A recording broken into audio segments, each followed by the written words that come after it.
आज हम लोग फिजिक्स का पहला टॉपिक स्टार्ट करते हैं। ऐसे तो पहला टॉपिक यूनिट एंड डायमेंशन, लेकिन यूनिट एंड डायमेंशन को हम पहले नहीं पढ़ा करके पहले वेक्टर एंड स्केलर को पढ़ते हैं और उसके बाद यूनिट एंड डायमेंशन के बारे में पढ़ेंगे। यूनिट एंड डायमेंशन जो है ना, उसमें कुछ टर्म के बारे में तब तक हम लोग जान लेंगे। वो बहुत ही छोटा सा टॉपिक है, आसान सा टॉपिक है, लेकिन दिक्कत कहाँ पे होगा, जैसे कुछ टर्म के बारे में हम लोग नहीं जानेंगे। तो वेक्टर और स्केलर में कुछ टर्म का हम लोग पहले से बारे में जानेंगे, तो वहाँ पर उस चैप्टर को पढ़ना आसान होगा। वेक्टर और स्केलर है तो पहला टॉपिक, लेकिन इसका यूज पूरे फिजिक्स में हर जगह पर मिलता रहेगा, लगभग हर चैप्टर में इसका यूज होता रहेगा। समझ लो कि बहुत इंपॉर्टेंट टॉपिक में से वेक्टर एंड स्केलर। तो आज हम लोग स्टार्ट करते हैं वेक्टर एंड स्केलर।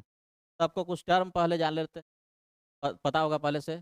जैसे एक टर्म है, सबसे पहले तो फिजिक्स के बारे में सबको बताते हैं कि इसका मतलब क्या है। एक्स, एक्स बना है यूसिस। लिखने का बहुत सारा तरीका है।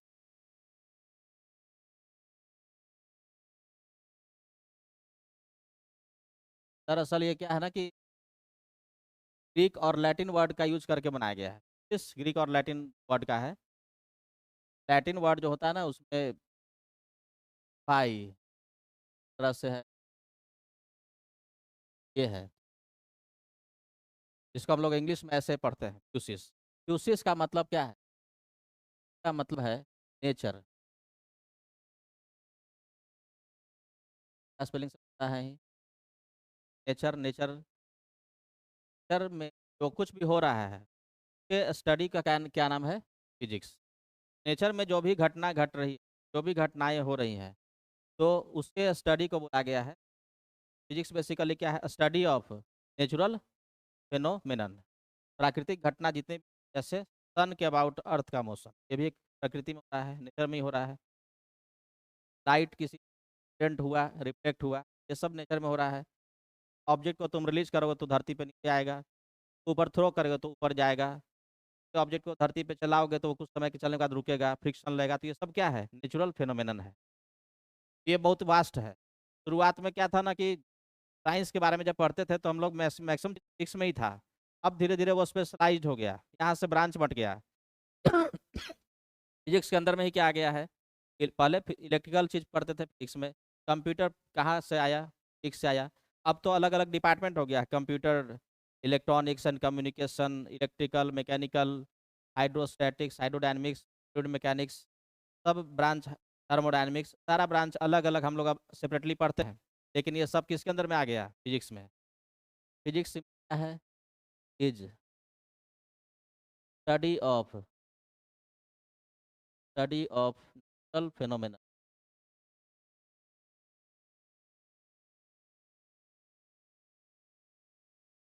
लिखते भी चलना है, आ भी रहा है तो भी।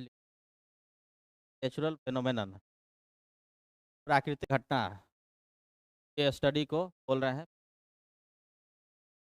बहुत सारी प्राकृतिक घटना है, एग्जाम्पल में बताए ही। ऑब्जेक्ट को अगर स्ट्रिंग सेट करोगे, पेंडुलम को सर्कल में घुमाओगे तो ये फिनोमेनन। स्प्रिंग को खींचेंगे, ये सारा चीज भी पढ़ेंगे।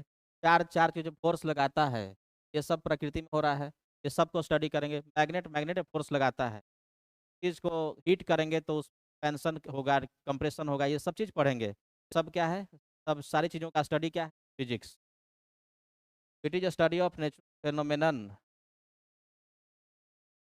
अब देखो, जितना भी नेचुरल घटनाएं हैं, नेचुरल फेनोमेनन है, सब किसी ऐसे ही रैंडमली नहीं हो रहा है। प्रकृति में कोई भी चीज अपने आप बिना मतलब का नहीं है, सब किसी न किसी लॉ से गवर्न हो रहा है, नियम के अंतर्गत हो रहा है। जैसे कोई भी प्लानेट सन के अबाउट घूम रहा है, इसके पीछे कोई लॉ है। किसी चीज को ऊपर रख के छोड़ते हैं तो नीचे आता है, इसके पीछे भी लॉ है। किसी ऑब्जेक्ट को इतने स्पीड से ऊपर थ्रो करोगे तो मैक्सिमम कितने ऊंचाई तक जाएगा, इसके पीछे भी लॉ है। तो हर चीज के पीछे एक लॉ है। और फिजिक्स के लॉ को स्टडी करने के लिए हम लोगों को कुछ बेसिक टर्म का यूज करना पड़ेगा। जैसे सब लोग Newton's first law, second law, ये सब पढ़े ही होंगे। तो उसमें तुम लोग टर्म यूज किए होगे, फोर्स के बारे में बात किए होगे, मास के बारे में बात किए होगे, पल्स के बारे में बात कर सकते हो। एक्सेलरेशन का यूज कर सकते हो। तो किसी भी लॉ के बारे में बात करने के लिए, उसको समझने के लिए या डिफाइन करने के लिए, या किसी घटना को डिफाइन करने के लिए हम लोग कुछ टर्म यूज करते हैं। तो वो जो टर्म यूज करें, जैसे फोर्स, मास, लेंथ, टाइम, टेम्परेचर, करंट, ये सारे टर्म को क्या बोलते हैं? ये सब टर्म क्या है? फिजिकल क्वांटिटी है। तो ये सारे टर्म जो है इसको बोलते हैं फिजिकल क्वांटिटी। फिजिकल क्वांटिटी कैसा क्वांटिटी है? जितना भी तुम लोग नाम सुन रखे हो पहले से, work, energy, power, force, speed, charge, current, time, length, mass, heat, ये सब क्या है? फिजिकल क्वांटिटी है। फिजिकल क्वांटिटी का यूज कहाँ पे हो रहा है? तो नेचुरल फेनोमेनन जिस लॉ के अंतर्गत हो रहा है, उस लॉ को डिफाइन करने के लिए जो हम लोग टर्म यूज कर रहे हैं, बोल रहे हैं फिजिकल क्वांटिटी। पहले समझते हैं कि फिजिकल क्वांटिटी क्या है, क्योंकि हम लोग स्टडी कर रहे हैं vector and scalar. Physical quantity बहुत सारा क्वांटिटी है। कोई भी नेचुरल फेनोमेनन किसी ना किसी लॉ से डिफाइन हो रहा है, उस लॉ को डिफाइन करने के लिए हम लोग कुछ टर्म का यूज कर रहे हैं, उसको क्वांटिटी का यूज कर रहे हैं, उसको quantity. Laws of laws of can be find find thing some quantity. Physics का जो लॉ है, नियम है, तो फाइन करने के लिए कुछ क्वांटिटी का यूज करते हैं। ऐसा क्वांटिटी को कि मशीन इंस्ट्रूमेंट से मेजर किया जा सकता है, बोलते हैं physics quantity. Quantity which can be measured some और बाई से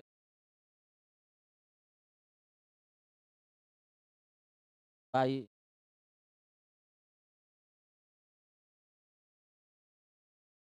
by use of them laws of physics can be find laws of physics can be find by use of them laws of physics can be defined. Can be can be called called call call quantity. ये सब कुछ definition है जिसमें थोड़ा बहुत English का use हो रहा है। आज ही भर थोड़ा ज़्यादा इंग्लिश हो रहा है, फिर अगले दिन ज़्यादातर मैथ्स आने लगेगा, ठीक। और क्या इंग्लिश का जान ही रहो। फिजिकल क्वांटिटी किसको बोलते हैं? भौतिक राशि। फिजिकल क्वांटिटी किसको बोलते हैं? इसकी सहायता से के नियम को, प्रकृति में वाली घटनाओं को डिफाइन करते हैं, और जिसको मेजर कर सकते हैं किस सहायता से? किसी भी मशीन इंस्ट्रूमेंट की सहायता से मेजर कर सकते हैं। जैसे कौन कौन सा फिजिकल क्वांटिटी तुम्हारे मन में आता है? एक एक बार बोलते चलो, सबको एक एक फिजिकल क्वांटिटी अपने मन में बोलेगा ही। जितना भी आज तक सुने हो, सबको ये अपना अपना कुछ टर्म बताओ जो फिजिकल क्वांटिटी लगता है। कौन सा? प्लेसमेंट, लेंथ, शुरुआत से चल। Length, mass, length, mass, time, temperature, temperature, current, current, क्या बोले थे? डेंसिटी, करंट, प्लेसमेंट था किसी प्लेसमेंट, और कोई लग रहा है? Speed, luminous intensity, density, amount of substance, density. पहले आसान आसान। डेंसिटी, वॉल्यूम, अब बोलते आते हैं। मास, लेंथ, टाइम, टेम्परेचर, करंट, ये सब हो गया। डेंसिटी, वॉल्यूम, डिस्टेंस, डिस्प्लेसमेंट, और फिर करंट, चार्ज। चार्ज लिखे हैं? चार्ज, करंट, करंट लिख दिए। प्रेशर, सर, एनर्जी, एनर्जी का नाम सुन। एनर्जी, थ्रस्ट मतलब प्रेशर, फोर्स, थ्रस्ट मतलब यहाँ पर थ्रस्ट फोर्स बोल दो। एक्सेलरेशन लिखा हुआ है? एक्सेलरेशन, पोटेंशियल को बोले थे, पोटेंशियल डिफरेंस, पोटेंशियल डिफरेंस। और भी तो बहुत सारा चीज़ भी तो बहुत बचा हुआ है। और कोई बोला बताओ। हीट मतलब एनर्जी, हीट एनर्जी है।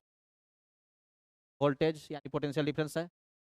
Voltage, pulse, pulse, momentum. और कोई जानते हो तो बताते चलो। Momentum, amount of substance, amount of substance. और कोई, इलेक्ट्रिक फील्ड, मैग्नेटिक फील्ड, ठीक है। Electric field, electric field, magnetic, gravitational field, power. Power भी जानते हो, what is the unit of power.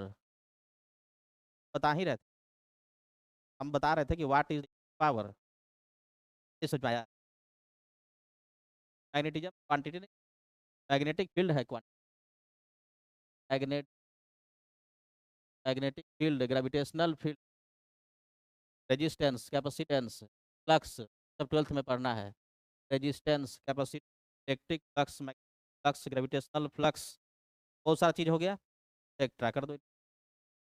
Resistance, specific resistance, charge, specific charge, conductivity, quality, बहुत सारा चीज़ है। सब पढ़ेंगे हम लोग अलग अलग चैप्टर में। तो बहुत सारा ये सब क्या है, फिजिकल क्वांटिटी है। तो कोई भी ऐसा चीज़ दिख रहा है जिसको कि हम लोग मेजर नहीं कर सकते हैं। एनर्जी को मेजर करने का डिवाइस है, प्रेशर मेजर करने का डिवाइस है, स्पीड मेजर कर सकते हो, लेंथ मेजर कर सकते हो ना स्केल से, टाइम मेजर कर सकते हो घड़ी से, मास तराजू है ही। सबको किसी न किसी इंस्ट्रूमेंट डिवाइस से मेजर किया जा सकता है। और इन सब का यूज करके ही फिजिक्स के लॉ को, जैसे Newton's law, Gauss law, Coulomb's law, जो भी लॉ है फिजिक्स में, या कुछ भी घटना घट रही है उसमें तो ये सब क्वांटिटी का यूज करना पड़ेगा। फिजिकल क्वांटिटी वो क्वांटिटी है जिसकी जिसकी सहायता से फिजिक्स के नियम को हम लोग डिफाइन करते हैं और प्रकृति में होने वाली घटनाओं को की सहायता से एक्सप्लेन करते हैं, और जिसको किसी इंस्ट्रूमेंट या डिवाइस की सहायता से मेजर किया जा सकता है। जैसे कुछ क्वांटिटी ऐसा हो सकता है जिसको हम लोग मेजर नहीं कर सकते हैं, तो उसको फिजिकल क्वांटिटी नहीं बोलेंगे। और फिजिकल क्वांटिटी जैसे रोटेशनल मैकेनिक्स में भी आएगा। फिर अभी से नाम सुनना है, मेन उद्देश्य क्या है कि सब लोग एक एक कार्यक्रम से नाम सुने रहेगा। जैसे मोमेंटम तो लिखा हुआ ना है, मोमेंटम लिखा हुआ है। Angular momentum, angular momentum. Displacement लिखा हुआ है ना, डिस्प्लेसमेंट लिखा हुआ है। और होगा angular displacement, angular displacement, angular displacement. Velocity लिखा हुआ है। एक और क्या होगा, angular velocity, angular velocity. Acceleration भी लिखे थे। और एक क्या होगा रोटेशन में, एंगुलर एक्सेलरेशन, शॉर्टकट में लिख दे रहे हैं, एंगुलर एक्सेलरेशन। और मोमेंट ऑफ इनर्शिया, एक और चीज आएगा, मोमेंट ऑफ इनर्शिया। एक और टर्म आने वाला है, टॉर्क। टॉर्क के बारे में थोड़ा सा जानेंगे। अब यूनिट और डायमेंशन रहता और डायरेक्ट हम टॉर्क बोलते तो तुम यूनिट बता सकते थे। मास का यूनिट जानते हो, किलोग्राम, ठीक है। लेकिन टॉर्क के बारे में पहले जानना पड़ेगा ना कि टॉर्क क्या चीज़ होता है, तो हम लोग उसका यूनिट निकाल पाएंगे। थोड़ा सा इस सब चीज़ का जानकारी हम लोग यहाँ पर देख लेंगे। तो इस तरह से बहुत सारा फिजिकल क्वांटिटी है। अब देखो, ये हो गया ना, सब एक बार लिख लिए। अब जितना भी फिजिकल क्वांटिटी से नाम लिए, जैसे मास है, लेंथ है, टाइम है, इसके बारे में कैसे बात करते हैं। जैसे मान लो कि हम लोग बात कर रहे हैं,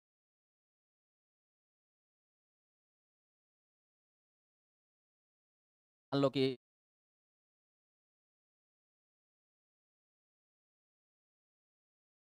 हम लोग के पास दो ब्लॉक है।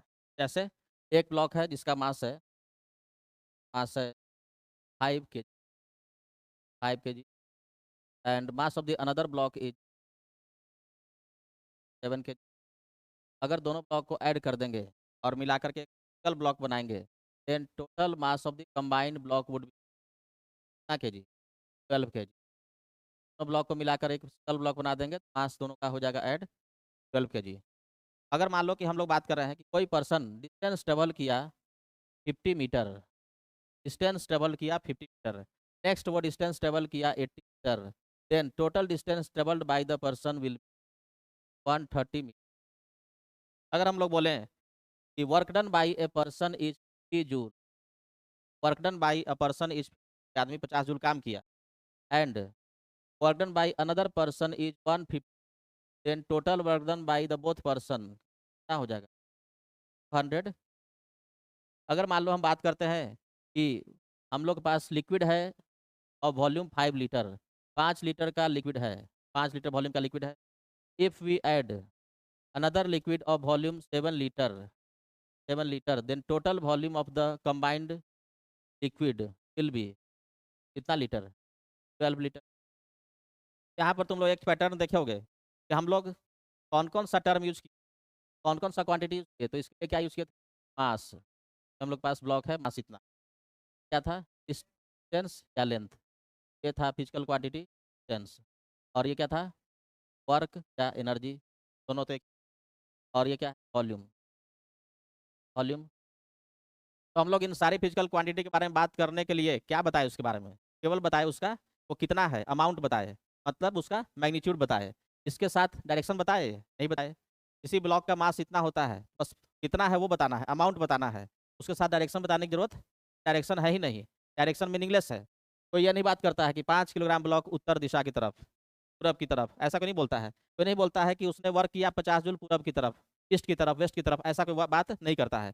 केवल मैग्नीट्यूड की बात करता है।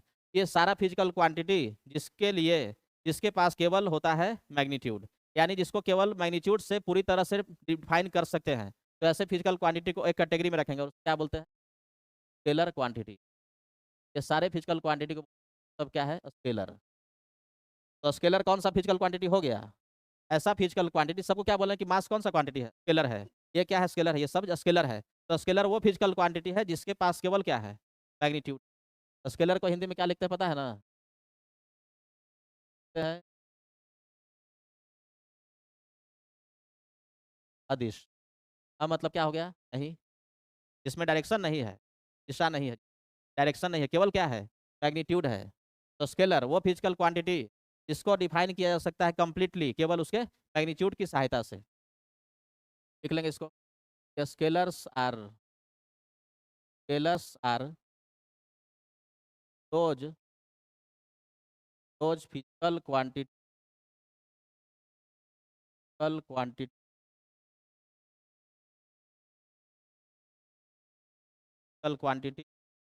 which can be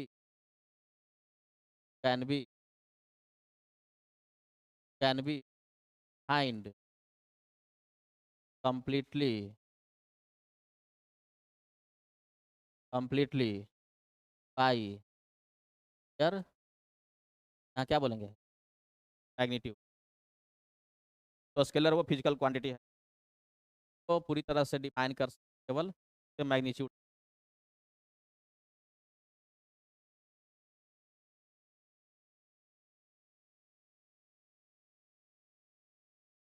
क्या स्केलर के पास डायरेक्शन होता है? नहीं ना होता है, स्केलर के पास डायरेक्शन नहीं होता, केवल होता है मैग्नीट्यूड। कौन कौन सा क्वांटिटी स्केलर है? अब उसका लिखवाए थे ना क्या, और जो भी नाम सुने, अब उसमें से तुमको जो याद लग रहा है कि ये सब स्केलर है तो बताओ, सही होगा हम लिखते जाएंगे। Tenth, tenth mass time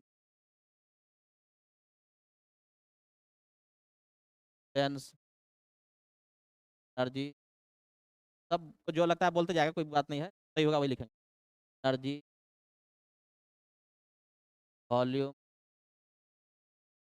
power. हाँ बोलते जाना है, हम सब सुन रहे हैं। सही होगा वो लिखेंगे, सही नहीं होगा छोड़ देंगे। वोल्टेज, वोल्टेज यानी कि पोटेंशियल डिफरेंस। पहले 11th वाला सब खोज लो ना, 12th बाद में। जैसे एक्सेलरेशन,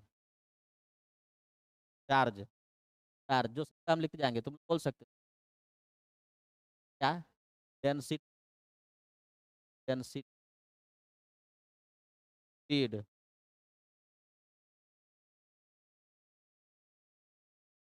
बोलते चलो हम सब सुन, लेकिन जो सही होगा वही लिखेंगे।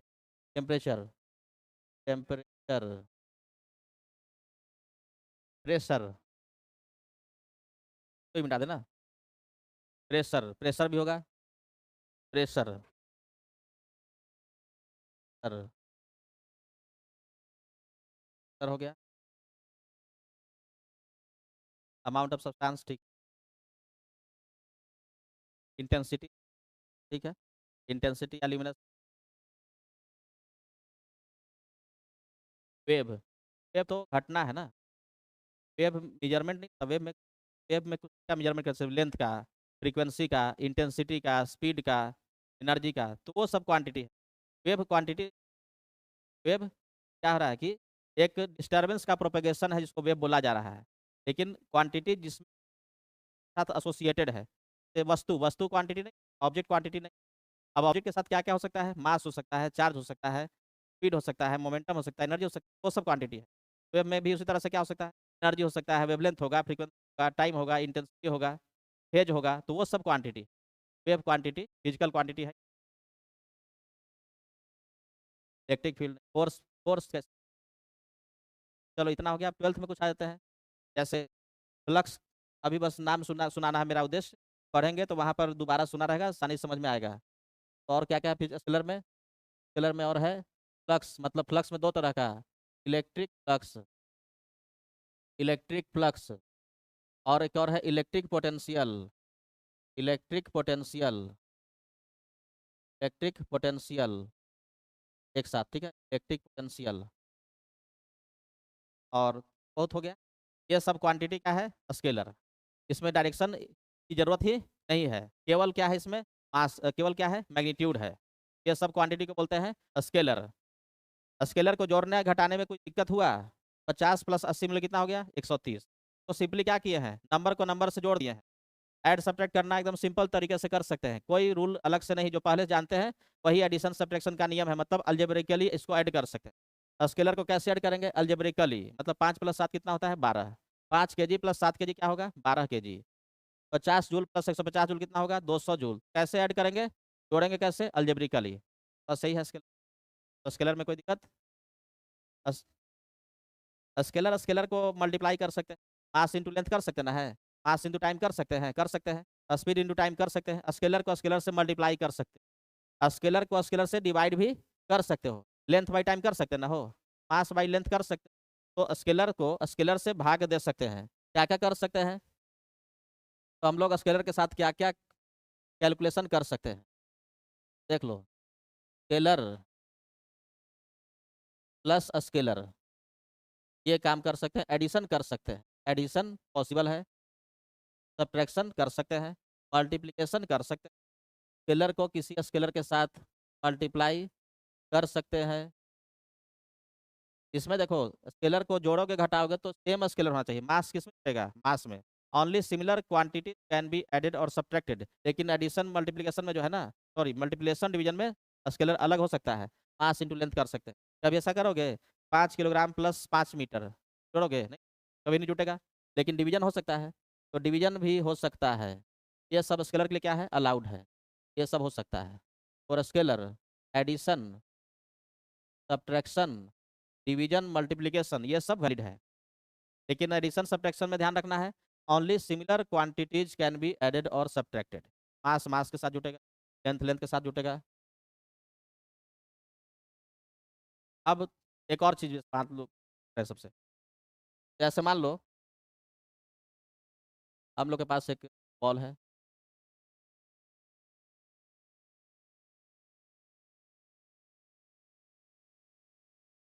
एक फुटबॉल है, ठीक, फुटबॉल है, अगर कोई पर्सन फुटबॉल पे फोर्स एग्जर्ट करता है इस डायरेक्शन में, डायरेक्शन में, if you apply force along this direction, then we can say that football can move only along this direction। तो इसमें अगर हम लोग फुटबॉल पे इस डायरेक्शन में फोर्स लगाएंगे तो फुटबॉल किधर जाएगा, इस डायरेक्शन में जाएगा। मान लो कि हम फुटबॉल पे फोर्स लगा रहे हैं 50 न्यूटन, 50 न्यूटन, और इस डायरेक्शन में लगा रहे हैं, फुटबॉल इस डायरेक्शन में आगे बढ़ेगा। अगर मान लो कि हम फुटबॉल पे फोर्स लगा रहे हैं केवल इस डायरेक्शन में, इसको नहीं लगा करके केवल इस डायरेक्शन में लगाए, और मान लो कि हम लगा दिए उतना ही 50 न्यूटन, फुटबॉल क्या बोल सकते हैं कि football will only move along this direction. लेकिन अगर मान लो कि हम फुटबॉल पे एक साथ दोनों फोर्स एग्जर्ट कर दें, दोनों फोर्स लगा दें, तो हम बोल सकते हैं कि football can not move along this direction और along this direction, football will move only along in between them, इन दोनों के बीच में कुछ ऐसे मूव कर जाएगा। अगर हम दोनों फोर्स लगा देंगे, क्या बोल सकते हैं, फुटबॉल ना तो इसमें जाएगा ना इसमें जाएगा, दोनों के बीच में कुछ ऐसे जाएगा। यहाँ पर तुम ध्यान देखो, ध्यान से सुनो कि हम क्या बोले। हम बात किए फोर्स के बारे में कि फुटबॉल पे फोर्स अप्लाई कर रहे हैं, कितना, 50 न्यूटन, किस डायरेक्शन में, ऐसे इधर से 50 न्यूटन इस डायरेक्शन में। जब हम फोर्स के बारे में बात किए, क्या क्या बताए, फोर्स के बारे में बात किए तो क्या क्या यूज किए बताए, वो कितना है मतलब मैग्नीट्यूड, और किधर मतलब डायरेक्शन। फोर्स के बारे में हम जब बात किए तो हमको दो चीज बताना पड़ा, एक उसका मैग्नीट्यूड और डायरेक्शन। तो ऐसे क्वांटिटी को, जिसको डिफाइन करने के लिए अब जरूरत पड़ेगा डायरेक्शन का भी, मैग्नीट्यूड तो है ही, साथ में डायरेक्शन का भी, तो ऐसे क्वांटिटी को हम लोग क्या बोलेंगे, स्केलर नहीं बोल करके उसको बोलेंगे एक दूसरा कैटेगरी में वेक्टर। तो एक और तरह का फिजिकल क्वांटिटी का टाइप हो गया वेक्टर।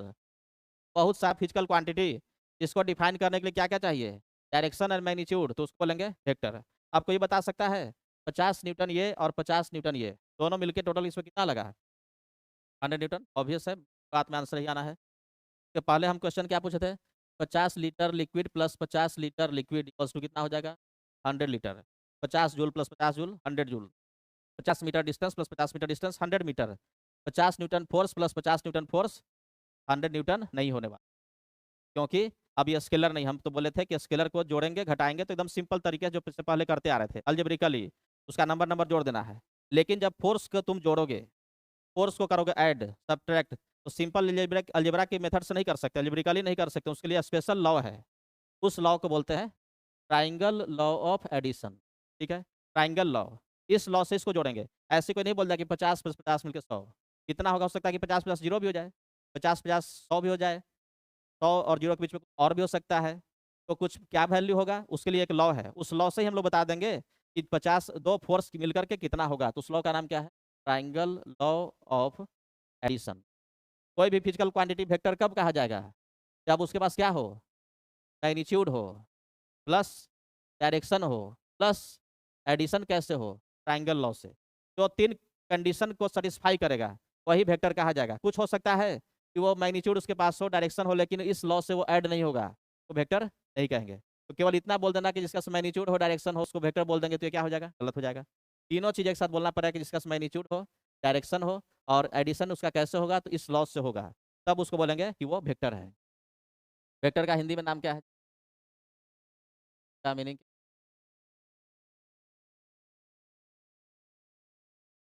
तो मतलब जानते हो क्या, तो मतलब सहित जो डायरेक्शन के साथ है, जिसमें डायरेक्शन है, क्या बोल रहे हैं, सदिश, यानी वेक्टर है। वेक्टर, वेक्टर का मतलब अब क्लियर लिख लेते हैं, वो फिजिकल क्वांटिटी इसमें डायरेक्शन हो, मैग्नीट्यूड हो, और जिसका एडिशन होगा ट्राइंगल लॉ ऑफ एडिशन से। Those physical quantity, quantity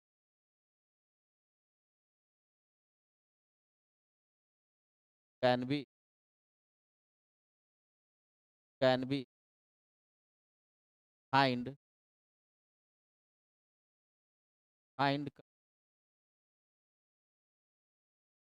complete by there, क्या क्या लिखेंगे यहाँ पर, magnitude and direction, magnitude and direction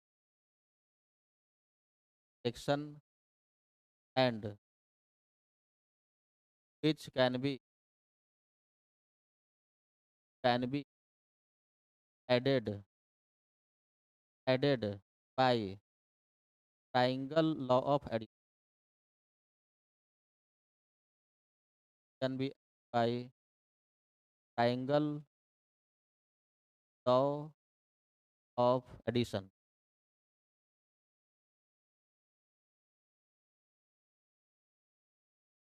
vector का ये डेफिनेशन जाकर कंप्लीट हुआ, क्या में आए, क्या लिखेंगे। ये नहीं केवल मैक्सिमम लोग क्या बोलता है कि जिसका डायरेक्शन हो गया उसको वेक्टर, ये आधा डेफिनेशन पास में, डायरेक्शन और उसके साथ ये सबसे important condition, condition triangle law of addition, तीनों को सेटिस्फाई करेगा। के पास होगा मैग्नीट्यूड, डायरेक्शन, और जो यूज फॉलो करेगा इस लॉ को, ट्राइंगल लॉ ऑफ एडिशन को, बोलेंगे वेक्टर।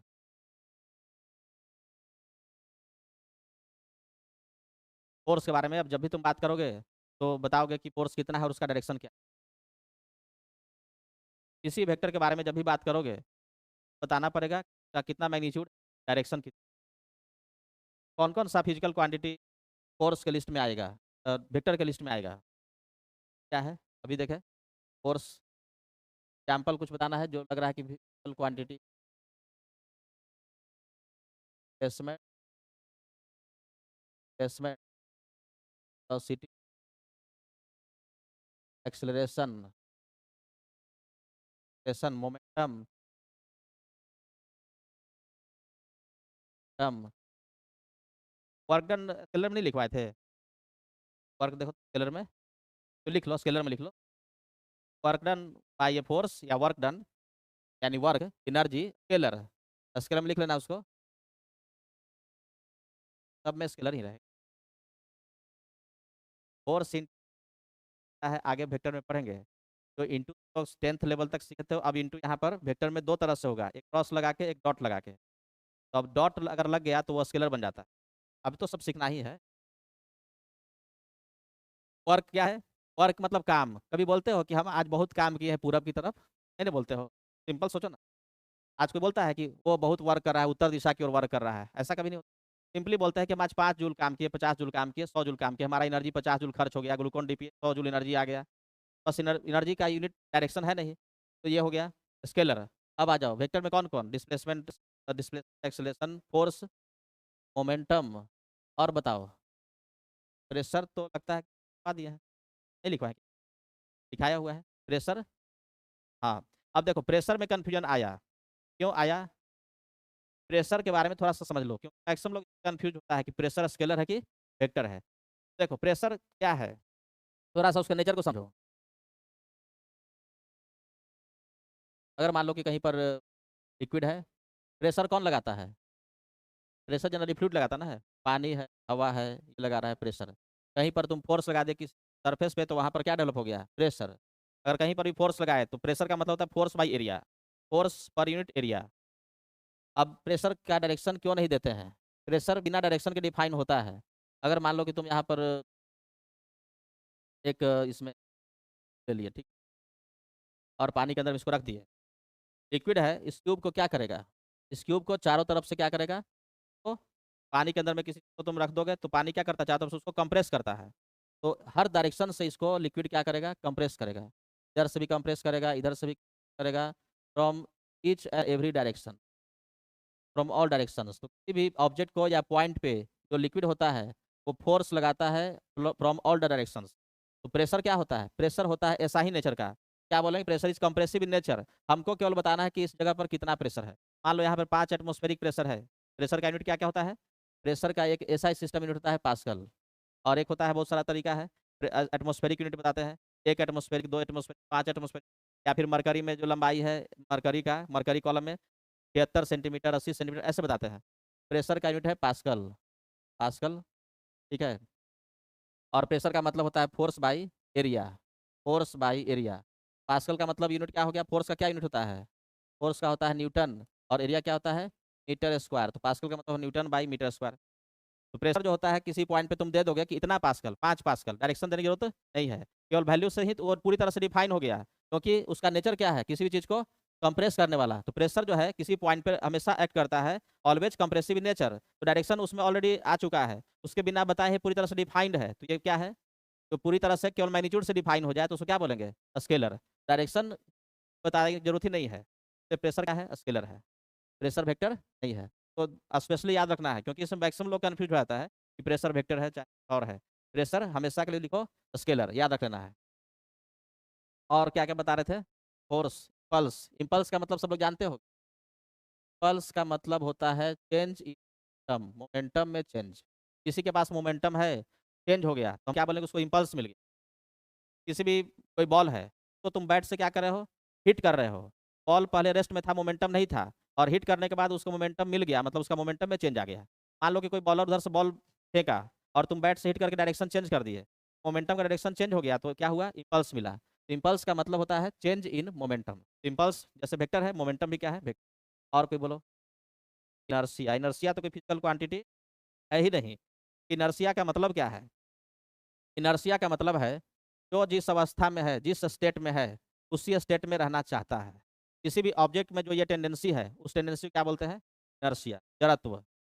तो जिस अवस्था में, जिस स्टेट में है, रेस्ट में है तो रेस्ट में रहना चाहेगा, मोशन में है तो मोशन में रहना चाहेगा, रुका हुआ है तो उसके पास प्रवृत्ति क्या है? रुके रहने की, और चल रहा है तो उसके पास टेंडेंसी क्या है? चलते रहने की। जो जिस अवस्था में उसी अवस्था को मेंटेन रखना चाहता है, तो tendency to maintain its state क्या हो कहते हैं उसको? इनर्शिया। नहीं, फर्स्ट में भी नहीं, ये इनर्शिया कहा जाएगा। अब ये बोल सकते हो कि इनर्शिया का जो गुण है, ये किस में ज़्यादा है? इसमें मास ज़्यादा होगा। भारी चीज़ है उसको चलाना आसान नहीं ना है, उसमें इनर्शिया ज़्यादा है। हल्का चीज़ है उसके स्टेट में चेंज लाना आसान है, इनर्शिया कम है। तो इनर्शिया होता है डायरेक्टली प्रोपोर्शनल टू मास, लेकिन इनर्शिया कोई फिजिकल क्वांटिटी नहीं है। इनर्शिया केवल एक क्या है? प्रवृत्ति है।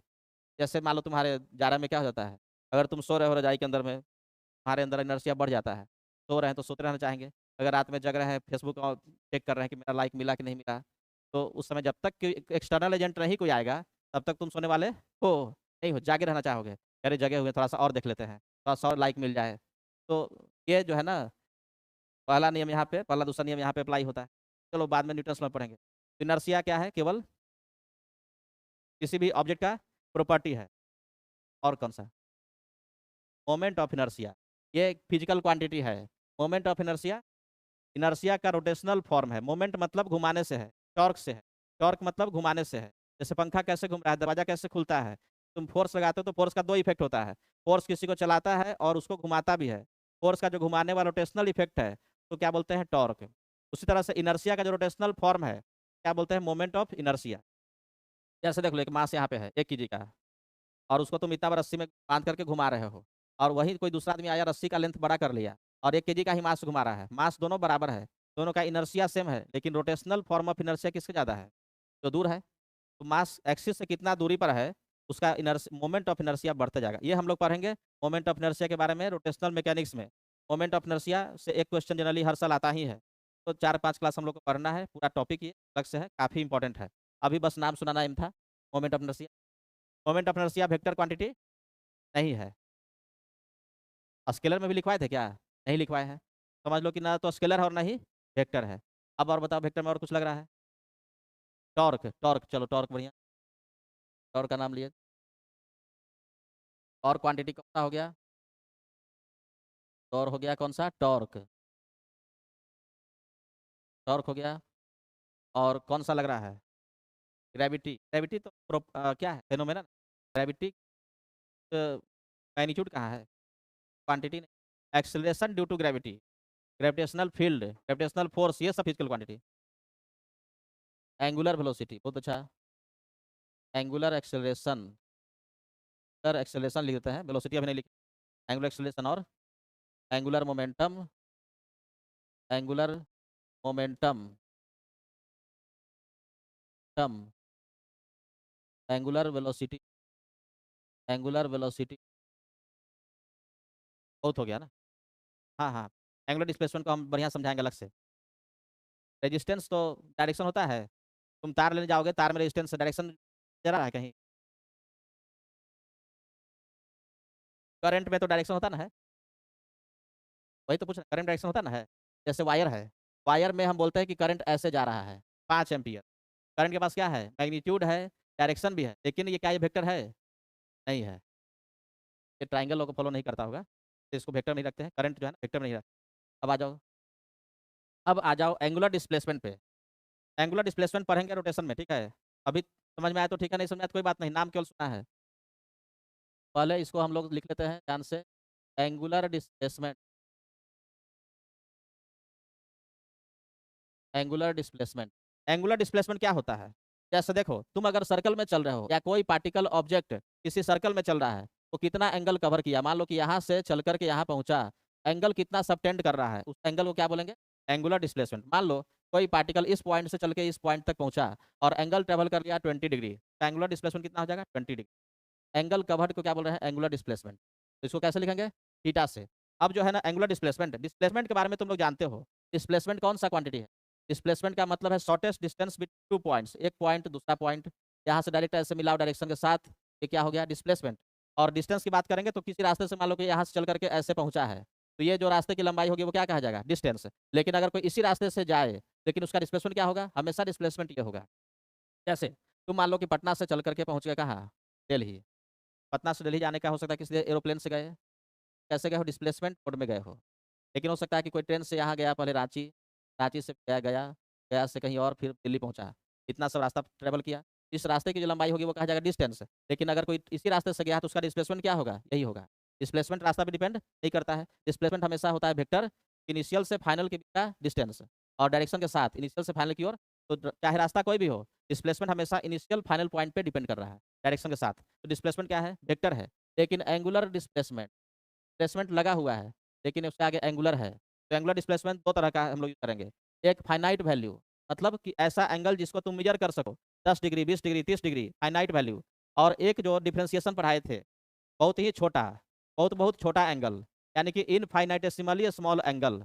अगर वो एंगल बहुत छोटा हो जाए, कोई सर्कल में चला लेकिन यहाँ से इतना कम चला कि एंगल बहुत ही छोटा बना, बहुत ही छोटा बना, इतना छोटा एंगल बना जितना छोटा तुम सोच भी नहीं सकते। तो बहुत छोटा होगा, एंगल बहुत छोटा है, एंगल को थीटा से, और वो बहुत छोटा है तो क्या लगा देंगे, डी लगा देंगे। तो बहुत ही छोटा एंगल, इतना छोटा जिसको इतना छोटा तुम सोच भी नहीं सकते, और सोच लिए तो उससे भी छोटा, उससे भी छोटा सोचो, इतना छोटा तो उससे भी छोटा करते हो, तो ये टेंस टू जीरो, इसको क्या बोलेंगे, वेरी वेरी स्मॉल एंगल। तो जो बहुत छोटा एंगल होगा वो क्या होगा, वेक्टर। और जो बड़ा एंगल होगा, जो फाइनाइट होगा, वो क्या होगा, स्केलर। यानी कि जो एंगुलर डिस्प्लेसमेंट है ये दो पार्ट में बट गया, एक बहुत छोटा एंगल और एक फाइनाइट वैल्यू, एक बड़ा एंगल।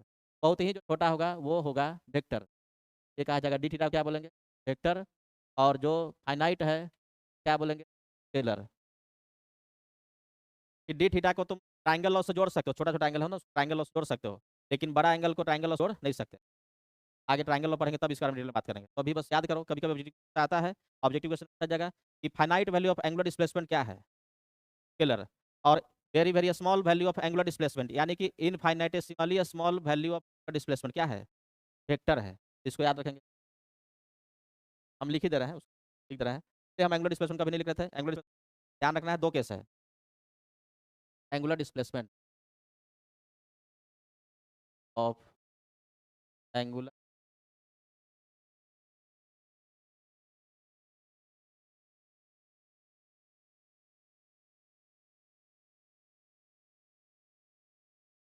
फाइनाइट,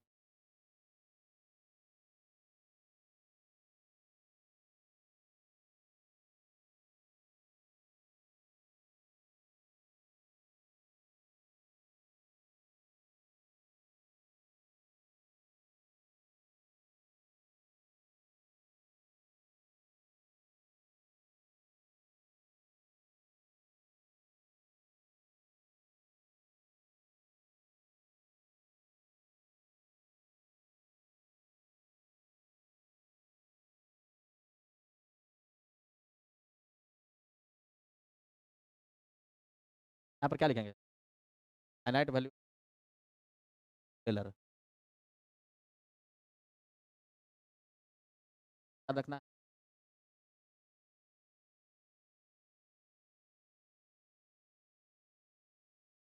मैक्सिमम लोग एक होता ही है, और बुक क्लियर करके नहीं लिखा रहता है, लेकिन ऑब्जेक्टिव आ सकता है कौन सा क्वांटिटी स्केलर है, कौन सा वेक्टर है। डिस्प्लेसमेंट वेक्टर नहीं बोल देना है, एंगुलर डिस्प्लेसमेंट सकता है एक बहुत छोटा एंगल के लिए, यानी बहुत छोटा एंगल डी थीटा क्या है, वेक्टर। और एक फाइनाइट वैल्यू, कोई एंगल जिसको तुम क्लियर कर सको, 4 डिग्री भी है, 2 डिग्री है, 10 डिग्री है, वो क्या है, फाइनाइट है, वो क्या कहा जाएगा, स्केलर। क्योंकि वो ट्राइंगल लॉ को फॉलो करता है, और एंगल का डायरेक्शन होता है क्लॉकवाइज चाहे एंटी क्लॉकवाइज। ये सब जो वेक्टर है ना वो एक्सियल वेक्टर है।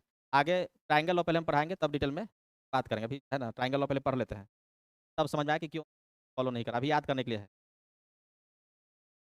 ये ना। फाइनाइट स्मॉल वैल्यू, यानी D case of angular displacement, finite small value क्या लिखते हैं, finite small value of angular displacement, यानी कि डी थीटा क्या होगा, वेक्टर। और finite value of scalar. Doubt तो नहीं, डाउट नहीं, थोड़ा बहुत तो थोड़ा बहुत रहा है, थोड़ा सा रहना। Infinitesimally small value of angular displacement, मतलब क्या है, इनफाइनेटेसिमली मतलब बहुत बहुत छोटा, फाइनेटेसिमली स्मॉल मतलब टेंस टू जीरो। अब और कोई क्वांटिटी याद आ रहा है? इलेक्ट्रिक फील्ड, मैग्नेटिक फील्ड, ये सब क्या है? वेक्टर है, वो भी लिख लेते हैं। इलेक्ट्रिक फील्ड, इलेक्ट्रिक फील्ड कैसे रिप्रेजेंट करते हैं बाद में सीखें। Magnetic field, gravitational field, force, force में बहुत सारा फोर्स हो गया, जितना भी फोर्स का नाम जानते हो, friction force, normal contact force, tension force, force due to viscosity, buoyant force, ये सब, अब थ्रस्ट फोर्स, ये सब फोर्स है। फोर्स क्या होता है? वेक्टर। ये नहीं कि उसके लिए अलग सोचने की जरूरत है, कोई फोर्स हो गया। इलेक्ट्रोमोटिव फोर्स क्या है? Electromotive, EMF. Electromotive force vector नहीं, का नाम जो है ना उल्टा पड़ गया है। जो बैटरी का वोल्टेज है उसका नाम है ईएमएफ, इलेक्ट्रोमोटिव फोर्स, वो क्या है? स्केलर। बाकी जिसमें फोर्स लगा है वो सब क्या है? वेक्टर। ये हो गया वेक्टर। अब आ जाओ, कौन कौन बोला था? करंट, करंट भी बोले थे ना कोई। अब करंट पे आते हैं। करंट के बारे में अगर बात करेंगे, करंट के बारे में बात करेंगे, मान लो कि एक वायर है, वायर है, और वायर में करंट फ्लो कर रहा है, वायर में करंट फ्लो कर रहा है 5 ampere along this direction, 5 ampere. Current के बारे में जब बात की तो क्या क्या इस पास है? मैग्नीट्यूड है, डायरेक्शन है, ठीक है। और मान लो दूसरा वायर है, दूसरा वायर है ऐसे, इसमें करंट फ्लो कर रहा है मान लो 10 एम्पियर। दोनों का वायर में ऐसे जा रहा है, इस वायर में ऐसे जा रहा है, इस वायर में टोटल करंट कितना फ्लो करेगा? 15 एम्पियर। क्योंकि करंट जो है ना पानी के फ्लो की तरह है, फ्लो ऑफ चार्ज है। जैसे पानी का फ्लो था पाइप में, तो एक पाइप में 5 लीटर पानी आ रहा है इधर से पर सेकंड, इधर से 10 लीटर पर सेकंड, इस पाइप से कितना पानी निकलेगा? 15 लीटर पर सेकंड। चाहे इस एंगल को तुम 60 डिग्री रख, 80 डिग्री रख दो, 90 डिग्री रख दो, आंसर क्या होने वाला है? सेम ही रहने वाला है। क्या था क्वेश्चन? एंगल पे। चलो अब मान लो कि फोर्स के बारे में बात करो। अगर हम बोलते हैं कि 5 न्यूटन का फोर्स ऐसे लग रहा है, 10 न्यूटन का ऐसे लग रहा है, तो दोनों मिलकर के इस ऑब्जेक्ट पर कितना लगेगा? अगर एंगल 60 करेंगे, 5 न्यूटन फोर्स और 10 न्यूटन फोर्स मिलकर वैल्यू कुछ और होगा। अगर एंगल को 60 से हम 90 कर दें, 30 कर दें, 0 कर दें, तो वैल्यू क्या होगा? चेंज होगा। लेकिन यहाँ पर तुम एंगल को चेंज करो, वैल्यू यहाँ हमेशा क्या रहने वाला है? 15 रहने वाला है। वायर को इधर करके ले आओ, ऐसे ले आओ, तो भी आंसर क्या होगा? इससे वही रहने वाला है। तो क्योंकि ये सिंपली ऐड हो रहा है किस तरह से? स्केलर की तरह ऐड हो रहा है। इसमें ट्राइंगल लॉ फॉलो नहीं हो रहा है। फोर्स का एडिशन अलग तरीके से होगा, ट्राइंगल लॉ से होगा। फोर्स वेक्टर है, लेकिन इसमें डायरेक्शन होते हुए भी वेक्टर नहीं है। अब इसमें डायरेक्शन हो गया तो स्केलर भी नहीं है, स्केलर में तो डायरेक्शन होता भी नहीं है। ये तो ना तो स्केलर रहा ना वेक्टर रहा। तो ऐसे चीज को हम लोग एक तीसरा कैटेगरी में रखते हैं, इसको क्या बोलते हैं? इसको बोलते हैं टेंसर। फिजिकल क्वांटिटी के लिए 3 कैटेगरी हो गया, 3 कैटेगरी हो गया, स्केलर, वेक्टर, टेंसर। अब हजारों फिजिकल क्वांटिटी है, सब किसी न किसी कैटेगरी में आ जाएगा। कुछ उसमें से स्केलर हो गया, कुछ वेक्टर हो गया, और बाकी जो ना दोनों में है वो क्या कहा जाएगा? टेंसर। टेंसर का डेफिनेशन क्या हो गया? वैसा फिजिकल क्वांटिटी जो ना तो वेक्टर है और ना ही स्केलर है, तो बोलेंगे tensor. Physical quantity, quantity which are neither a vector nor a scalar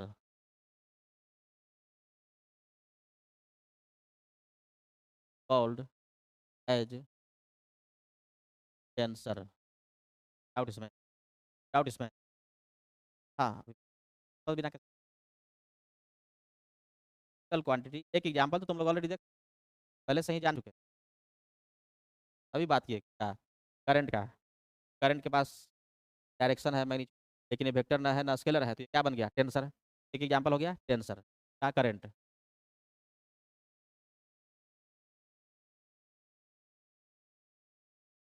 क्यों टेंसर है? करंट टेंसर, क्योंकि करंट के पास मैग्नीट्यूड है, डायरेक्शन है, लेकिन ये ट्राइंगल लॉ को फॉलो करता है? नहीं करता है, ट्राइंगल लॉ को फॉलो नहीं करता है, इसलिए वेक्टर नहीं रहा और स्केलर भी नहीं है। क्या बोल दिया? टेंसर। ऐसे टेंसर जो है वो बहुत वास्ट फील्ड समझ लो कि कैटेगरी है। हायर स्टडी में हम लोग देखेंगे कि सारा चीज़ टेंसर के अंदर में ही रह गया है। 12th लेवल तक हम लोग इसको अलग मान के चल रहे हैं, स्केलर को अलग, वेक्टर को अलग, टेंसर को अलग। लेकिन जब हायर स्टडी कोई करने जाएगा तो उसको उसमें तुम करोगे, सब चीज़ टेंसर के रूप में करोगे, फोर्स को भी टेंसर ही मान के चलोगे, सारा चीज़ टेंसर के अंदर में ही आ जाता है। तभी हम लोग 12th लेवल में उसको अलग मान के चल रहे हैं, और टेंसर के बारे में डिटेल में भी स्टडी करने की उतना जरूरत है नहीं। टेंसर हायर स्टडी में बहुत खतरनाक रूप से पढ़ना पड़ेगा, तो हो सकता है कि मौका भी नहीं मिले टेंसर। मान लो कि IIT में जाओगे, वहाँ पर एकदम रिसर्च में चले जाओगे तब जाकर टेंसर का डेली यूज में आएगा। अगर टेंसर यहाँ पे एक्सप्रेशन लिख दिया तो जल्दी समझ में नहीं कि क्या लिखा हुआ है। इसलिए अभी हम लोग को 12th में बस इतना ही जानना है टेंसर किसको बोलते हैं, और टेंसर का एक दो एग्जाम्पल याद करो। और एक एग्जाम्पल जो अभी पढ़े नहीं है, मोमेंट ऑफ इनर्शिया, ये पढ़ना है रोटेशन में। ये भी क्या है, टेंसर है, ऑल्सो अ टेंसर। तो एग्जाम्पल केवल टेंसर का याद करना है, ठीक है। कभी कभी क्या होता है कि कभी कभी पूछ दिया है कि डेंसिटी भी टेंसर है, तो 12th लेवल तक में डेंसिटी को क्या मानोगे, स्केलर। लेकिन जब हायर स्टडी वाला में देखेंगे तो उसमें डेंसिटी को टेंसर मान लेंगे। तो अभी तो हम लोग को आईटी बैलेंस मतलब अभी रॉकेट थोड़े बनाना है।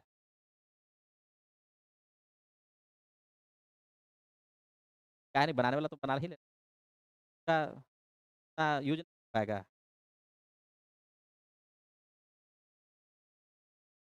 ठीक है, बहुत अच्छा। रॉकेट बन जाए तो और अच्छा। तो रॉकेट कैसे, पटाखा वाला दिवाली रॉकेट नहीं बनाना है, पहुंचाना ना होगा मून तक, मून तक पहुंचाना होगा, मार्स तक पहुंचाना होगा। ये तुमको बहुत सारा जानकारी चाहिए रॉकेट साइंस। पहले रॉकेट वाला मूवी देखो ना, कौन है रॉकेटरी, आया था इसमें था। हाँ, रॉकेटरी वाला मूवी था ना, अच्छा मूवी था। अब चलो, अब हम लोग डेफिनेशन सब देख लिए, डेफिनेशन सब देख लिए, अब पूरी तरह से वेक्टर के बारे में पढ़ना है। अब डिटेल में हम लोग को पढ़ना है वेक्टर के बारे में। सबसे पहले वेक्टर के बारे में बात करते हैं तो माइंड में क्या चीज़ आता है, डायरेक्शन आता है। वेक्टर ऐसा चीज़ है जिसके पास डायरेक्शन है, बाकी ट्राइंगल लॉ साथ में रहना ही चाहिए। तो हम लोग वेक्टर को कैसे रिप्रेजेंट करेंगे, अब डिटेल में सब कुछ पढ़ना है हम लोग को वेक्टर के बारे में।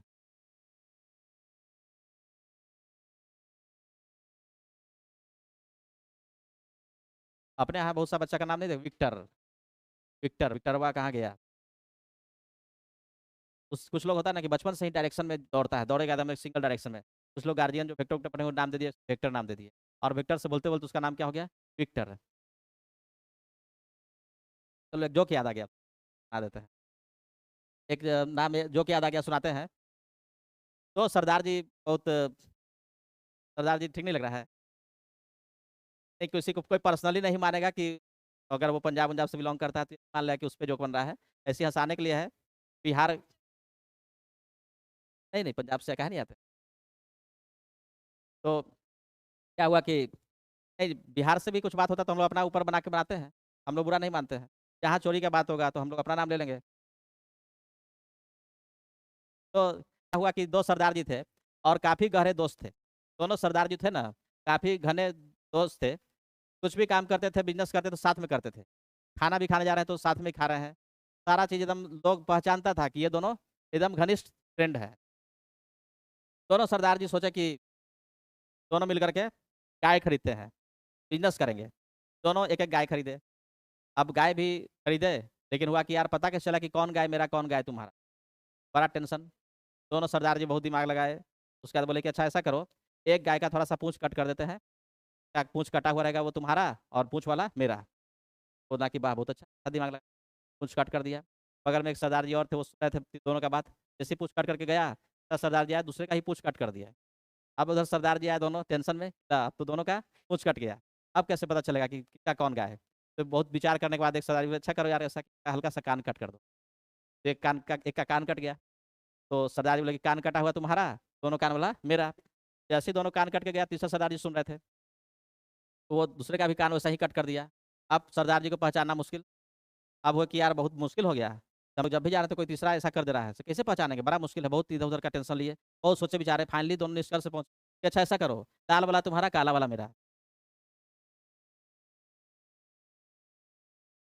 नहीं समझ में आया, चलो नहीं समझ में आया तो दूसरा सुना देते हैं। नहीं नहीं, कुछ लोग 2-3 दिन बाद भी हंसता है, उसमें कोई बड़ी बात नहीं है। 2-3 दिन बाद भी समझ में आया तो उस समय भी हंस लेना है। एक बार क्या हुआ ना कि एक इंडियन मीडिया, भारतीय मीडिया के बारे में जानते हो, जैसे न्यूज़ चैनल खोलते हो, छोटा सा बात को कैसे बड़ा बनाता है। जैसे कहीं पे आग लग गया, तो वहाँ पे दौड़ दौड़ जाएगा, यहाँ पर आग लग गई है, बहुत खतरनाक हो गया, पूरा दुनिया तबाह होने वाला है, और कोई आदमी आग में जल जाए तो उसको वो बचाएगा नहीं, जाकर के माइक कैसे देगा, कैसा लग रहा है आग में जल करके आपको। कोई आदमी बाढ़ में डूब रहा है, पूरा वो रिपोर्ट करेगा, देखिए यहाँ पर बहुत खतरनाक बाढ़ आ चुका है, बहुत खुशी की बात है, चेहरा पे खुशी आने लगता है। बहुत खुशी, बाढ़ आ चुका है, देखिए कितने आदमी दह गए, डूब रहे हैं, कोई मान लो डूबता हुआ जा रहा है तो उसको माइक देता है कि चलिए बताइए कैसा लग रहा है डूब करके, बोलता है कि अच्छा लग रहा है, फोटो तो खिंचा गया बहाने। तो मीडिया वाला पहुंच गया गांव में, और वो क्या किया, किसी एक किसान को पकड़ा, ऐसे ही बकवास वाला जो है प्रश्न करने लगा कि देखिए मैं किसान के पास आ चुका हूँ, भारत के किसानों के साथ क्या दशा है ये देखना चाहता हूँ, ये वो बोलने लगा। और फिर बोला कि देखिए मैं इंटरव्यू लूंगा उनसे, और पूछा कि ये जो बकरियां हैं, ये दो बकरी था, तो किसान से पूछा कि इन दोनों बकरियों को आप क्या खिलाते हैं। तो किसान बोला कि किसान भी तेज था, बोला कि कौन बकरी को, काला वाला को कि सफ़ेद वाला को। तो रिपोर्टर बोला कि काला वाला को, बोला कि तो घास खिलाते हैं। तो फिर बोला कि तो सफ़ेद को क्या खिलाते हैं, इसको भी घास खिलाते हैं। तो रिपोर्टर झेप गया, अच्छा अच्छा ठीक है, तो आप रखते कहाँ पर है। फिर किसान पूछा किसको, काला कि सफ़ेद। तो किसान बोला कि रिपोर्टर बोला काला वाला को, उसको तो घर के अंदर रखते हैं, और सफ़ेद वाले को तो इसको भी घर के अंदर रखते हैं। तो ऐसे ही हर बार वो काला सफ़ेद करके उसको टेंशन में डाल दिया। तो रिपोर्टर लास्ट में एकदम गुस्सा हो गया, यार कैसा बात है यार, तुम काला सफ़ेद किए जा रहे हो, जब दोनों के साथ एक ही बात हो रहा है तो तुमको क्या दिक्कत था, बताता सीधे कि दोनों को एक साथ घर में रखते हैं, घास खिलाते हैं, क्या बदतमीजी कर रहे हो तुम। बोला कि अरे यार इसीलिए बोल रहे हैं कि काला वाला जो है मेरा है। बोला कि अच्छा अच्छा अच्छा, सफ़ेद वाला तो वो भी मेरा है।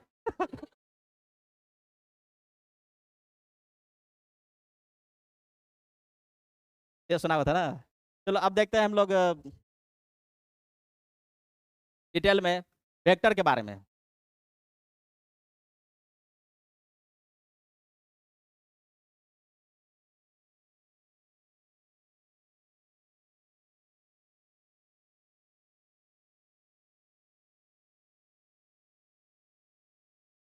अब वेक्टर के बारे में पूरा टॉपिक है, वेक्टर को रिप्रेजेंट कैसे करते हैं।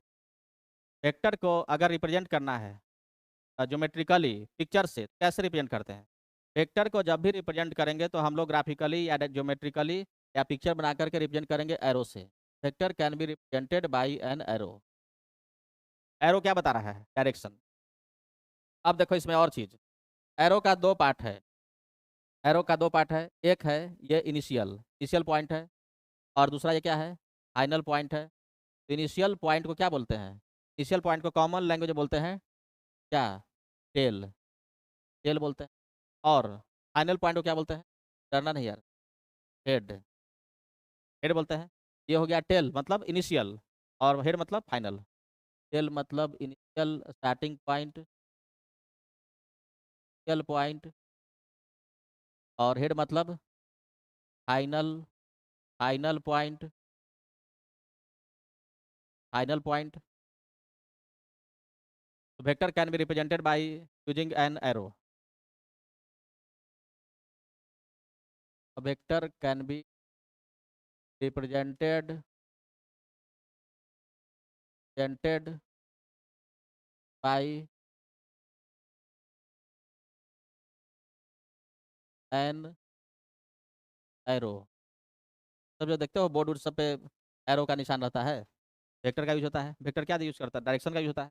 अब देखो किसी भी फोर्स को तुमको दिखाना है, फोर्स को रिप्रेजेंट करना है तो क्या यूज करोगे, क्या डायरेक्शन ड्रॉ करोगे। जैसे बताए थे ना, फुटबॉल पे फोर्स लगाए तो क्या यूज किए, एरो यूज किए। एरो का क्या बता सकता है, एरो बता सकता है direction, direction of arrow, direction of arrow presents, presents direction of, direction of vector. Arrow का जो डायरेक्शन है वही डायरेक्शन हो जाएगा वेक्टर का। अब वेक्टर का मैग्नीट्यूड कैसे पता चलेगा, वेक्टर का मैग्नीट्यूड कैसे पता चलेगा, मतलब एरो की लंबाई से।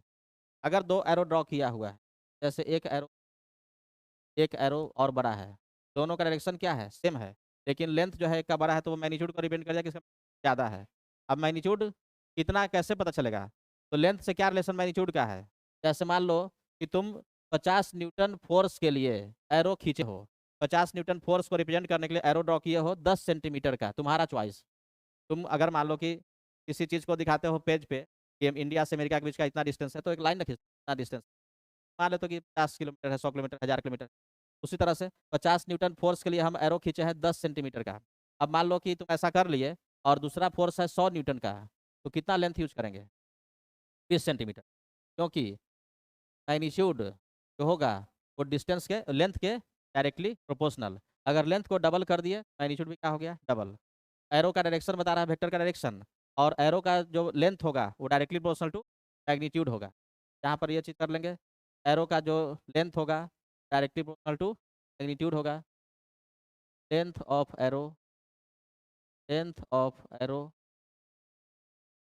होगा directly proportional to magnitude of the vector, magnitude of vector. Arrow की लंबाई वेक्टर के मैग्नीट्यूड के डायरेक्टली प्रोपोर्शनल। कहने का मतलब क्या हुआ, लंबाई को अगर तुम कर दिए 4 गुना, मैग्नीट्यूड भी कितना हो जाएगा, 4 गुना। इसी को ना बोलते हैं डायरेक्टली प्रोपोर्शनल। अगर लेंथ को डबल किए तो मैग्नीट्यूड भी डबल हो गया, लेंथ को 3 गुना तो मैग्नीट्यूड 3 गुना, लेंथ को 4 गुना मैग्नीट्यूड 4 गुना, यानी कि लेंथ डायरेक्टली प्रोपोर्शनल मैग्नीट्यूड।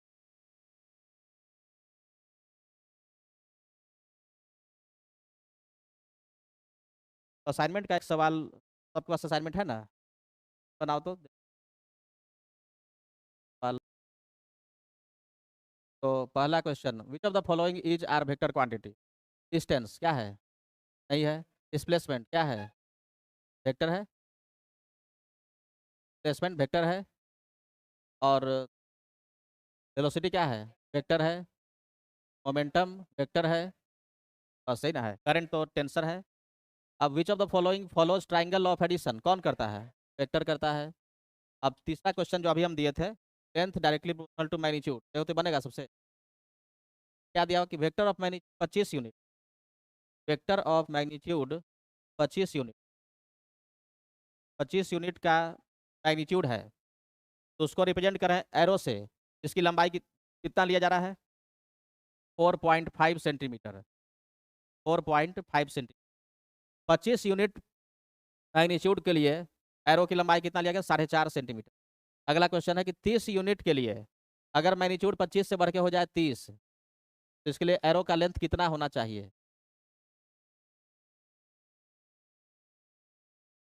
5.4, पता नहीं, 5.4।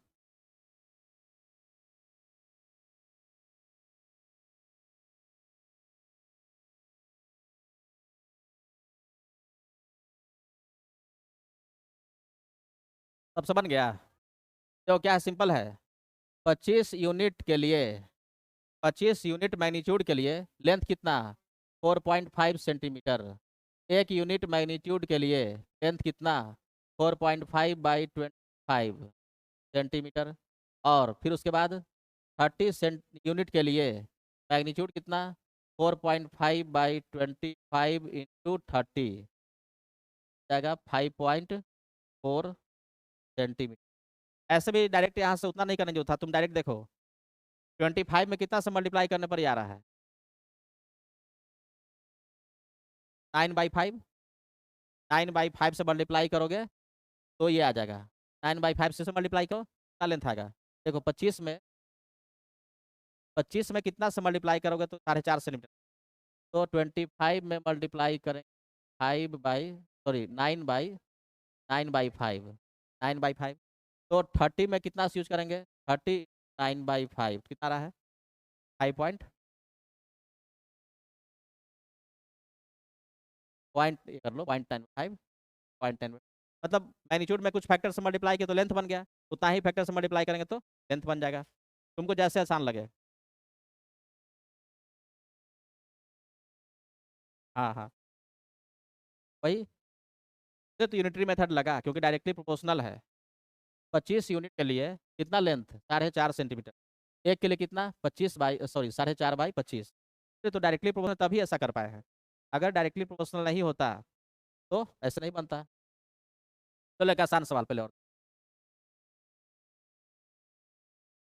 मान लो ये एक फोर्स है 80 न्यूटन। 80 न्यूटन फोर्स के लिए हम लोग इसमें यूज किया लेंथ कितना, 48 सेंटीमीटर यूज किया, 48 सेंटीमीटर। ठीक है, 80 न्यूटन के लिए 48 सेंटीमीटर। तो 90 न्यूटन के लिए कितना सेंटीमीटर,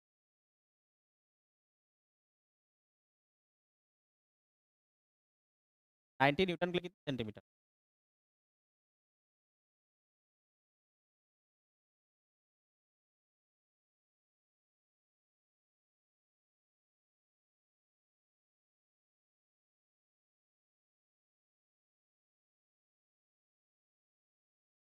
देखो सिंपल सा है, यहीं से देख लो।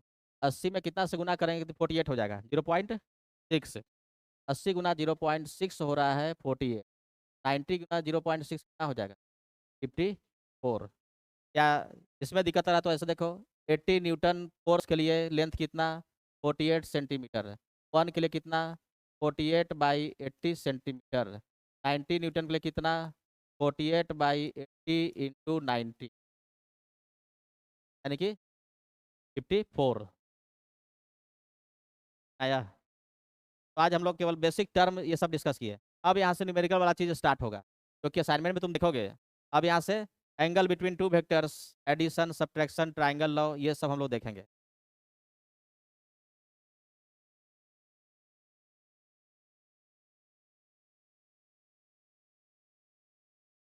थोड़ा सा अब समझते हैं एंगल बिटवीन टू वेक्टर्स के पहले एक और चीज़, सिंबल।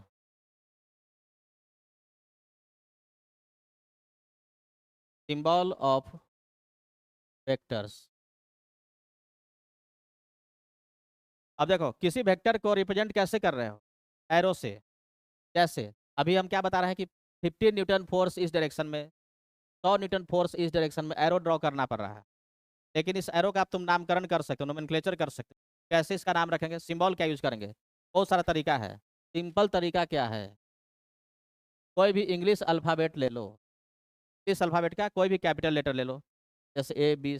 कौन कौन सबको आता है ना बी सी? तो कोई नहीं, नहीं ऐसे नहीं। ए फॉर एप्पल, बी, नहीं नहीं ऐसे नहीं, हम सुनाते हैं। A for apple, A for apple, B से बड़ा एप्पल, सी से छोटा एप्पल, डी से दो एप्पल, ई से एक एप्पल, एफ से 4 एप्पल, से give me an apple, H से हमको भी चाहिए एप्पल, आई से इसको भी दो एप्पल, जैसे जिसको तिसको एप्पल मत दो। Sorry। तो ये जो इंग्लिश अल्फ़ाबेट का कोई भी लेटर ले लो और उसके ऊपर क्या पुट कर दो, उसके ऊपर क्या लगा दो, एरो। अगर किसी इंग्लिश अल्फ़ाबेट के ऊपर एरो पुट कर देंगे तो उसको क्या पढ़ेंगे, इसको पढ़ेंगे वेक्टर ए, इसको पढ़ेंगे वेक्टर बी। तो ये वेक्टर का सिंबल हो गया, वेक्टर का एक सिंबल हो गया क्या, इंग्लिश अल्फ़ाबेट का कोई भी कैपिटल लेटर के ऊपर पुट कर दो एरो। एक और तरीका है, कैपिटल के यहाँ पर तुम ले सकते हो small letter A B Q R S T up to J, और इसके ऊपर एरो लगा दो। तो ये एक तरीका है, ये भी एक तरीका है। और दूसरा एक और तरीका है, any combination of two capital letters. English alphabet में कोई भी दो कैपिटल लेटर का कॉम्बिनेशन, कोई भी दो कैपिटल जो मन में सोचो, आगे पीछे किसी का सीक्वेंस रख सकते हैं। जैसे मान लो कि रेंडमली सोचो ए बी सी डी, मान लो कोई सोचा एम, और कोई सोचा A B C D P R S T, मान लो सोचा एम डी, क्या लगा दिया, वेक्टर एम डी। मान लो ऐसा है ए और बी, लगा दिया वेक्टर, तो वेक्टर ए बी। मान लो पी और P Q R S T M G M लगा दिया, तो क्या हो गया, वेक्टर टी एम। मान लो कोई लेटर यूज किया सी, इधर एक ले लिया लेटर एम, तो ये क्या हो गया, वेक्टर टी एम। एक ले लिया डी, एम लगा दिया, वेक्टर डी एम। तो ये सब क्या है, वेक्टर है। इंग्लिश अल्फ़ाबेट में कोई भी दो लेटर लो और उसके ऊपर एरो पुट कर दो, ये तरीका भी सही है, ये तरीका भी सही, तरीका भी सही। ऐसे हम लोग एरो का नाम दे सकते हैं। लेकिन अगर तुम एरो का नाम ऐसे देते हो कि एक स्मॉल दूसरा भी स्मॉल और एरो पुट कर देते हो, तरीका क्या है, गलत है। ऐसा कभी नाम नहीं रखना है, कभी यूज नहीं करना सिंबल। कोई ऐसा नहीं कर सकता है कि एक स्मॉल दूसरा कोई कैपिटल लगा दो, ये भी तरीका क्या है, गलत है। पहला वाला कैपिटल दूसरा वाला स्मॉल, ये तरीका भी क्या हो जाएगा, गलत हो जाएगा। दोनों स्मॉल नहीं रख सकते। और देखो, तुम एरो नहीं लगाना चाहते हो तो ऐसे कर सकते हो, जैसे हम क्या किए हैं, ए लिख करके एरो लगा दिए, तो क्या पढ़ दिए, वेक्टर हो गया, वेक्टर ए। अब एरो नहीं लगाकर तुम इसको क्या कर सकते हो, बोल्ड लेटर में लिख सकते हो। बोल्ड लेटर में कैसे लिखोगे, बोल्ड लेटर में थोड़ा सा इसको डीप कर दिए और एरो नहीं लगा करके केवल इसको बोल्ड लेटर लिख दिए। कोई भी बोल्ड लेटर इंग्लिश अल्फाबेट का, स्मॉल कैपिटल, एरो के जहाँ पर उसको बोल्ड केवल कर दो, बोल्ड कर दो एरो हटा दो, बोल्ड कर दो एरो हटा दो, बोल्ड कर दो एरो हटा दो, तो क्या बन गया, वेक्टर। इसको ही पढ़ेंगे वेक्टर ए। कहीं पर तुम देखते हो कि ऐसे लिखा हुआ है, बोल्ड फेस लेटर कोई है, ये क्या हो गया, वेक्टर पाई।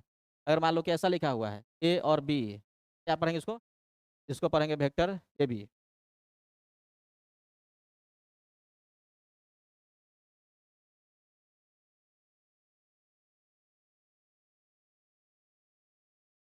एरो लगाओगे तो ये ठीक है, ए बी वेक्टर, और एरो नहीं लगा के इसको बोल्ड कर दो, वेक्टर ए बी है। ये सब तरीका क्या है, सही है, ये तरीका सही है, ये तरीका सही है, तरीका सही है। और ये तरीका गलत है, ऐसा भी नहीं करना है, ऐसा भी नहीं करना। इस तरह से हम लोग किसी एरो को जो दिखाएंगे, मान लो कि हम बोल दिए 50 न्यूटन फोर्स इस डायरेक्शन में, तो इसका कोई नाम रख सकता है, कोई चाहे तो इसको क्या लिख सकता है, इसको वेक्टर ए बोल सकता है, बी बोल सकता है, जो मन में तुम्हारा आए कॉल यूज कर सकता है। ये हो गया सिंबल। अब इस हम लोग को एक और डेफिनेशन, दो डेफिनेशन वेक्टर के बारे में जानना है। एक एंगल बिटवीन टू वेक्टर्स, और वेक्टर को कहीं पर कैसे शिफ्ट कर सकते हैं। ये दोनों चीज़ जानेंगे तो हम लोग वेक्टर के बारे में आगे एडिशन ये सब कर सकते हैं।